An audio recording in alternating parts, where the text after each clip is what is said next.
नमस्कार साथियों, एक बार फिर से स्वागत करता हूं आप सभी का दीप एकेडमी पर। तो दोस्तों, आज मैं फिर से आपके लिए लेकर आया हूं एक और पाठ योजना। तो पाठ योजना बनाने से पहले अगर आपने चैनल को सब्सक्राइब नहीं किया है तो चैनल को सब्सक्राइब जरूर कर लें और वीडियो में एंड तक जरूर जुड़े रहें।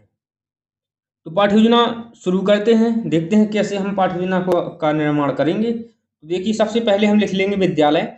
विद्यालय, उस विद्यालय का नाम आप यहाँ पर लिख देंगे जिस विद्यालय में आप इंटर्नशिप कार्य करने के लिए जा रहे हैं। ठीक है।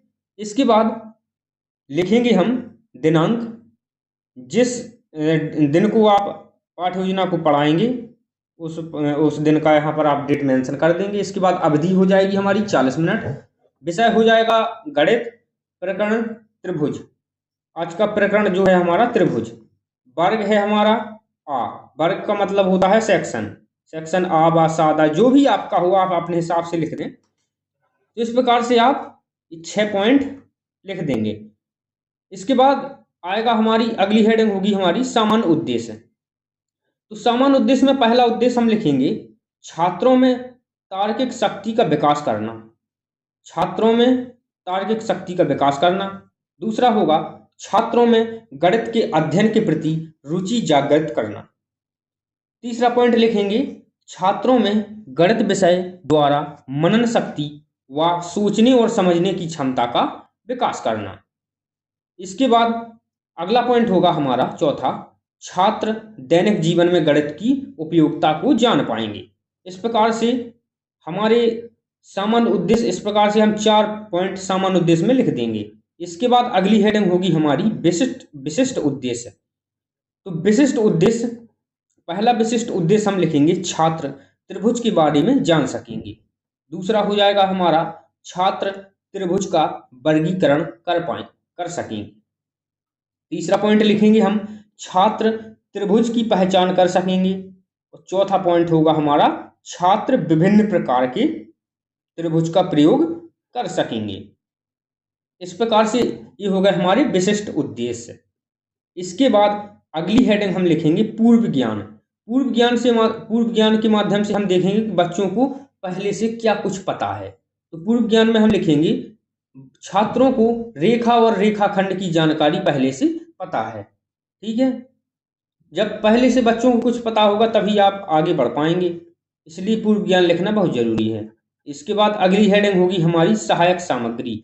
पाठ्य योजना को पढ़ाते समय हमें किन किन वस्तुओं की, किन किन सामग्री की आवश्यकता होगी उसको हम यहाँ पर मेंशन करेंगे। जैसे सहायक सामग्री में पहली हमारी होगी चौक, श्याम पट्ट, डस्टर, त्रिभुज के प्रकारों का चार्ट। एक चार्ट जिसमें त्रिभुज के प्रकार, बहुत प्रकार के त्रिभुज बने हो, ऐसा एक चार्ट आपको कक्षा में ले जाना है जिससे आप बच्चों को दिखाकर बता सकेंगे ये कौन सा त्रिभुज है। ठीक है। इस प्रकार से सहायक सामग्री हेडिंग हमारी इसी प्रकार से आप लिख लें। इसके बाद होगी हमारी हेडिंग प्रस्तावना प्रश्न। अब बच्चों से किस प्रकार से आप प्रस्तावना निकलवाएंगे। तो पहला प्रश्न होगा हमारा, ऐसे 3 कॉलम आप बना लेंगे, क्रम संख्या, छात्र अध्यापक क्रिया और छात्र क्रिया। तो पहला प्रश्न होगा हमारा, वह सूक्ष्म चिन्ह जिसकी ना कोई लंबाई होती है और ना ही कोई चौड़ाई होती है उसे क्या कहते हैं। तो बच्चे कहेंगे बिंदु। ठीक है। फिर आप अगला प्रश्न करेंगे, दो बिंदुओं से मिली आकृति को क्या कहते हैं। तो बच्चे बताएंगे सरल रेखा। ठीक है। इसके बाद अगला प्रश्न आप करेंगे, 3 सरल रेखाओं से घिरी आकृति को क्या कहते हैं। तो ये बच्चे नहीं बता पाएंगे, बच्चे मौन हो जाएंगे और ये हो जाएगा हमारा समस्यात्मक प्रश्न। ठीक है। तो इस प्रकार से आप प्रस्तावना को भी लिख लें। इस प्रकार से आपको प्रस्तावना लिख लेनी है। इसके बाद अगली हेडिंग हम लिखेंगे उद्देश्य कथन। उद्देश्य कथन में हम लिखेंगे छात्रों आज हम त्रिभुज के बारे में अध्ययन करेंगे।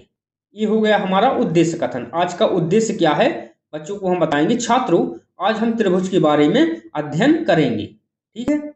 इसके बाद सबसे महत्वपूर्ण, सबसे इंपॉर्टेंट हेडिंग होगी हमारी प्रस्तुतिकरण। प्रस्तुतिकरण सबसे इंपॉर्टेंट हेडिंग होगी हमारी।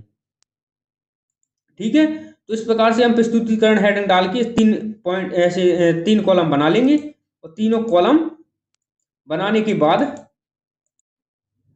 3 कॉलम बनाने के बाद शिक्षण बिंदु, छात्र अध्यापक कथन और छात्र क्रिया, इस प्रकार से हम लिख लेंगे।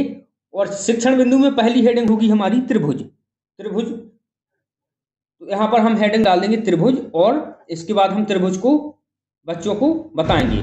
3 सरल रेखाओं से घिरी बंद आकृति को त्रिभुज कहते हैं। त्रिभुज में 3 भुजाएं और 3 कोण होते हैं। ठीक है, तो छात्र छात्राएं ध्यानपूर्वक आपकी बात सुनेंगे। इसके बाद अगली होगी हमारी त्रिभुज के कोणों का योग। यहाँ पर हम शिक्षण बिंदु में लिखेंगे त्रिभुज के कोणों का योग। तो त्रिभुज के तीनों कोणों का योग, तीनों कोणों का संपूर्ण योग 180 होता है। छात्र ध्यानपूर्वक सुनेंगे। त्रिभुज के प्रकार, अगली हेडिंग होगी हमारी त्रिभुज के प्रकार, भुजाओं के आधार पर और कोणों के आधार पर। इसको भी छात्र ध्यानपूर्वक सुनेंगे। इसके बाद भुजाओं के आधार पर त्रिभुजों को हम बच्चों को बताएंगे। भुजाओं के आधार पर त्रिभुज 3 तरह के होते हैं, समबाहु त्रिभुज, विषमबाहु त्रिभुज और समद्विबाहु त्रिभुज। इन सभी त्रिभुजों को हम, इनकी परिभाषाएं बच्चों को बोर्ड पर लिखकर समझा देंगे। ठीक है, और आप अपनी पाठ्य योजना में इसी प्रकार से लिख लेंगे। बच्चे ध्यानपूर्वक सुनेंगे। इसके बाद कोणों के आधार पर त्रिभुज। तो कोणों के आधार पर 3 तरह के त्रिभुज होते हैं, न्यून कोण, अधिक कोण, समकोण। इसको भी आप इसी प्रकार से अपनी पाठ्य योजना में सम्मिलित कर लें, और इसी प्रकार से आप बच्चों को कक्षा में पढ़ा देंगे, समझा देंगे। छात्र ध्यानपूर्वक सुनेंगे। ठीक है, इसके बाद आएंगे हमारे बोधात्मक प्रश्न। ठीक है, ये होगी हमारी प्रस्तुतिकरण हेडिंग यहां से। ठीक है, प्रस्तुतिकरण कंप्लीट होने के बाद इसी प्रकार से प्रस्तुतिकरण अपने कॉपी में लिख लेंगे। इसके बाद आएगी अगली हेडिंग होगी हमारी बोधात्मक प्रश्न। बोधात्मक प्रश्न में हम कुछ प्रश्न बच्चों से करेंगे।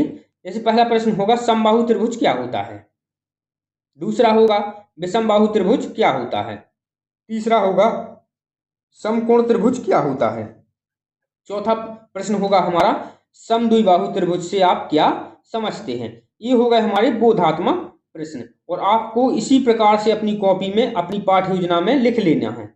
इसके बाद अगली हेडिंग होगी हमारी श्याम पट्टकार।